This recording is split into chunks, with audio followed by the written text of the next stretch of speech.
It's been 3 days and counting, and the flight fiasco of Indigo is still not solved. Thousands of passengers left stranded at airports across India. It had been building up for quite a while, and today it came to a head. And how? Over 1,000 flights which were cancelled by Indigo across the country. The result? That since morning we had people who were left in a state of complete confusion in the midst of mounting chaos. They had nothing to eat, nothing to drink, and more importantly, they had no information. Late evening, Indigo CEO issued a mere apology and said that full normalization is expected between December 10 and 15, hence this aviation crisis will continue tomorrow as well. In the meantime, what has happened is that the government stepped in and the DGCA actually rolled back on the new rules that had mandated a rest period for pilots, and that means that Indigo pretty much got what they wanted. They refused to adhere to the new rules that had been brought in by the aviation regulator simply by ensuring that things became so bad that there was complete chaos across the country at the airports. The question then is, even though now you have got an inquiry being instituted by the government, a report is expected in the next 15 days, but will they be able to pin down, hold accountable, and more importantly, penalize this airline, which has literally taken all of us, all its consumers, all its travelers for a ride? Sanjay Lazar, aviation expert and CEO of Avial Labs Consultants, joins us along with Dilip Cherian, founder of Perfect Relations. Sanjay Lazar, it's almost as if today people in India were faced with the option of either you can stay safe or you can continue to fly. Because essentially in rolling back the rules, what the government has done is slackened the safety regulations. If my pilots are not well rested, can I trust the safety? Thank you for having me, Padmaja. You know, in cricket terms, this is what I would refer to as match fixing. Because, you know, it seems so strange. These rules came into force in 2024.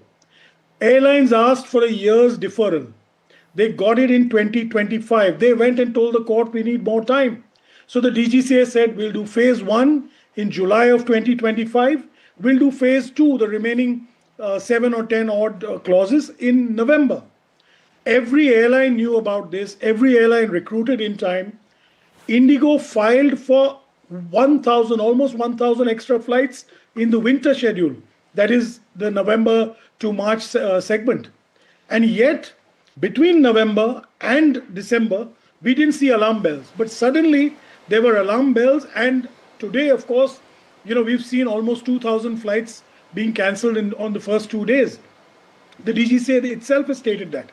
Now we see that, you know, the DGCA has rolled back the car, and the minister has gone on record in the evening to say, I'm staying all orders of the DGCA, which means literally we don't know what car we are following. So this is a hugely difficult problem. The DGCA car, civil aviation regulation on flight and duty time limitations are meant to align India with global regulations. Let's be clear, this is not, you know, some kind of luxury gift you're giving pilots, or this is to do with passenger safety, aviation safety. If it's good for America, it's good for Europe, it should be good for India. Absolutely. And if the other airlines could do it, I want to focus on Indigo. If the other airlines could actually comply with the rules, why didn't Indigo do it? This was basically planned blackmail, Dilip Cherian, and Indigo got away with it. Shouldn't they be penalized? I'm just going to ask you bluntly, shouldn't Indigo Airlines be penalized for the hell that they've put people through? There are two reasons why Indigo should be penalized. One, they clearly had enough time and they should have done planning better. There's no point just blaming the CEO. There's a full board which is responsible for making sure that the airline complies to government regulations which are well in advance of these deadlines. That's one. The second thing is that they seem to have lost all sense of passenger responsibility. they seem to want to believe that just worrying about their share price or worrying about their profits is all that's necessary.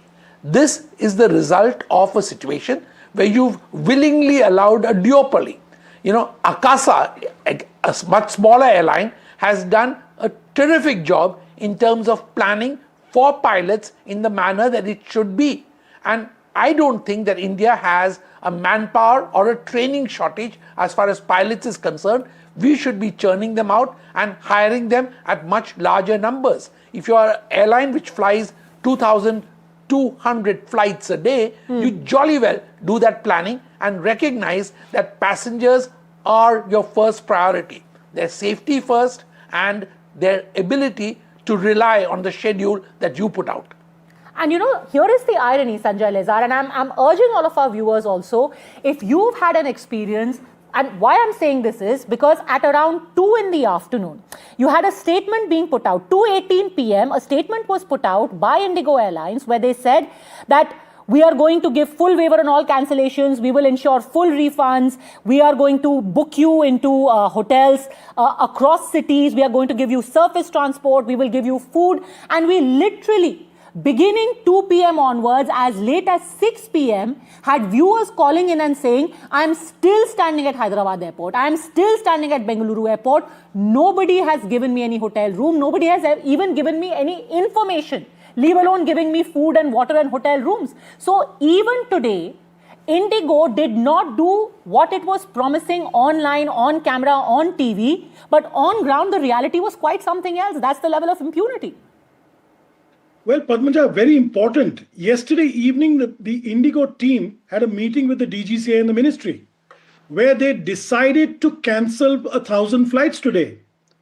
Yet they never informed anybody in the morning. There was no press release. The government should have sent out something. So passengers arrived at various airports. Today, Peter Elbers gave a statement saying that we have planned these cancellations. Who is going to be responsible? Talking about passengers at airports, I want to narrate a personal story. My family was traveling from Bangalore to Pune yesterday. They couldn't land in Pune. They circled for an hour, eventually diverted to Bombay because of lack of fuel, landed in Mumbai, waited for 4 hours on the aircraft, finally managed to get off. And they took a cab and came. They said, forget the refund, forget everything else. Let's just take a taxi. It's the safest thing. We don't even know when we'll get back to Pune. This is the situation. Cab fares, now we're talking about extortion by airlines and hiking of fares. Cab fares have gone up from 3,000 on a Bombay-Pune fourth to 7,000 rupees. Because of this, even local fares from the airport in Mumbai yesterday were double and triple. So there's another aspect that Indigo has affected everybody, not only the passengers, but it's destroyed our economy. Thousands of crores of loss. Who is going to bear that loss? And the predatory pricing that we saw all through today, where a trip which would have ordinarily cost you about 15 to 20,000 was going as high as 60,000. A round trip to Chennai for 60,000. Can you imagine? It was cheaper to fly to Sri Lanka, to fly to Bangkok, than to actually make a trip to Raigad or to Raipur. That's how ridiculous things got. Subodh Pal, a viewer of ours, joins us from Bhubaneswar. Sir, did you have a personal experience? Go on, Mr. Pal. Yeah, ma'am. I came from Mangalore to Bhubaneswar via Bangalore on 3rd of December. In Mangalore, my flight was delayed for 3 to 4 hours. And when we came to Bangalore, it was delayed for indefinite period. Then I requested them because I have with my small daughter. She was coming from her college. Then after lots of requests and query, they adjusted me in one flight, which was coming after 8 hours late. But till now, after 72 hours also, I am not getting my luggage. Oh, damn. No luggage even now? Yeah, okay. 2 luggage bags. That was my daughter's baggage. Every clothes and everything was with that bag. Well, and sir, I'm trying a lot of people would be watching you and saying, at least you got back home. That's how bad things were, that people are literally counting their blessings in whatever little relief that they got. I want to quickly get in a word from Mr. Venkatesh, another viewer calling in now, sir. What was your experience like? Hi. This is really terrible. I think the one important thing that I wanted to highlight here is that the Indigo has an extreme apathy. So what's the biggest giveaway is that they do not, on their website, on their social media channel, there is zero updates. You would not know which flight is on, which flight is cancelled. It just simply shows that they are taking passengers for a ride. So this is just unbelievably, I would say, apathy. And that is because that they do know for sure that they don't have to pay anything for it, right? They can say anything, whatever they want to say. Publicly, they are saying, we are disseminating information, we are out there for you, we have earned your trust, we value your trust. The reality, Dilip Cherian, was very different. Another very important thing that a viewer called in and told us, there were multiple flights which were cancelled yesterday and they were still taking bookings. They were taking fresh bookings knowing that they don't have the wherewithal to actually fly those planes. My question to you is, 15 days from now, this report will come. What kind of action can be taken against them? Or will it just be a rap on the knuckles? Padmaja, you're talking to a potential victim. I would have been on one of those flights which was cancelled because I have had to miss a board meeting in Bombay because all flights were cancelled and I did not want to take the risk of actually getting to an airport and trying to figure out what to do next. Should an airline be held accountable? They should. Should the board be held accountable? They should. The fact is that you had a situation which you ought to have planned for. Government certainly should not have watered down regulations for one airline. They should actually hold them accountable. There is no need for any inquiry on this. The fact is very simple, it's obvious, it's visible to everybody. Did you hire the pilots necessary? Did you make sure that the rosters were planned? You had 2 years, did you do that? Did other airlines do that? There is proof that other airlines have been able to do that. And when you are an airline which has 70% of market share, which has been allowed because you have artificially created a virtual duopoly with one small airline, Akasa, trying to make up for some of the space. But the fact is that this is not how a country which is experiencing 15% growth year on year should be working its industry. This is proof that once again, we have to watch out for other industries where similar duopolies exist. So at the moment, this passenger turmoil should teach us lessons about how business and economies are run, and certainly companies should recognize that they will not just be penalized, but they will be de-licensed if this kind of action happens from them without any real provocation from the outside. Absolutely. And I will bring in our viewers Ravi and Mr. Sehgal in just a second, but I'm genuinely curious, Sanjay Lazar, because when this time has been given for them to make amends, what exactly are they going to do to make up for the shortfall of their commanders? Through the day we've been talking about how they're short of about 750 commanders. In the next 15 days they are going to recruit 750 pilots? No, as per the DGCA stats that Indigo has provided, let's go by their figures. They say there are 65 commanders, 65 first officers short. My point is, even if you started today, it would take you 95 to 150 days to train a first officer into a commander to get him through the training, leave alone the checks. So he's obviously not going to come on board. The other interesting thing is, on the day this broke out, 2 other airlines were having walk-in interviews for pilots, and Indigo had stopped recruitment 6 months ago. They had frozen pilot hiring. Now, what does that tell you? Either they thought that I'm kicking this ball further and this is going to get extended. The DGCA is not going to bring in part 2 and we are all going to make a hue and cry, or they just, were incompetent to calculate this. Sorry, sir, but it seems to me like they are pulling the wool over our collective eyes, where they basically thought we are going to create a pressure cooker situation. Things will get really bad. The government will be in a state of panic and ultimately we will get our way. Essentially, to put it very crudely, they have arm twisted us as a country and as a government, and they have got their way. And this is just one airline which we are expected to give our money to and expect that we will stay safe. Like Mr. Gurjeet Singh, who is calling us stranded at the Bengaluru airport. How long have you been there, sir? This mess started in the morning. Don't tell me that you've just been there for the last 12 hours. Ma'am, for the last 3 days, I've been stuck up in Bangalore only. Finally, I'm flying out of Bangalore tomorrow to Chandigarh, my hometown, for 24,000 rupees a ticket.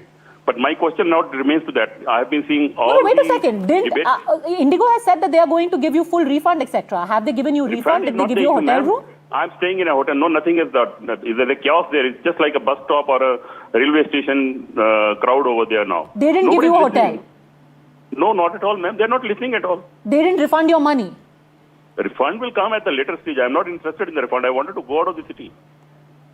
That's ridiculous. What was the communication like? Was there anyone giving you information talking about when you'll get the next flight, etc.? Or do you have to book your tickets on your own? You just wait on you could just come back after some time. You come back. But I have to divert you on to a different, because I've been seeing a lot of debates in the TV since last 2 days. Everybody is talking about the chaos which Indigo is creating, or government should take up an action. But the real cause, I feel that there is a unrest between the promoters of the company. No channel is talking about the promoters of the company. Mr. Rahul Bhatia and Mr. Gangwal. I have seen in the media, Gangwal has reduced his equity to just 4% of the shareholding from one of the majority. Is there anything happening in between the promoters? Why we are not calling the promoters on the TV or getting a statement from them?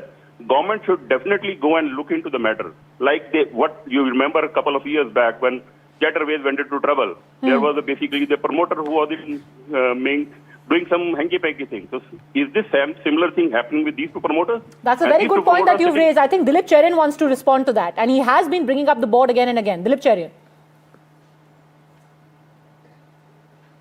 You know, the reason I brought up the board is because in board management companies, it is very important that as far as promoters are concerned, there should be clarity. If there is anything of this kind, it needs to be brought to the attention of the government, and government need not have to wait for them to tell them. They should, because that is what the job of the regulator is. Don't forget that aviation is one of the most highly regulated industries in the country, as it should be. Now, it is the job of the regulator, as it is the job of the board, to make sure that communications on these issues, especially if there is conflict at that level, it is bound to affect operations.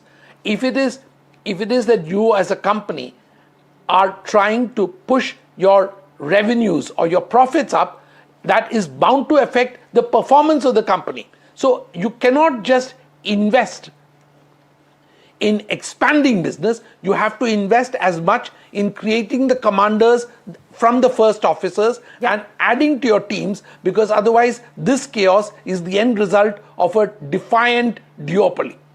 You know, there are three things which are crystal clear from what has happened, not just today, but it has just been escalating over the last few months and especially this week gone by. One, that Indigo precipitated this crisis. They knew exactly what was going to happen. This was not a bolt from the blue. Two, the DGCA knew. Today, when they are ordering an inquiry, they said we had a meeting in November where we got to know that Indigo is not doing what they are supposed to.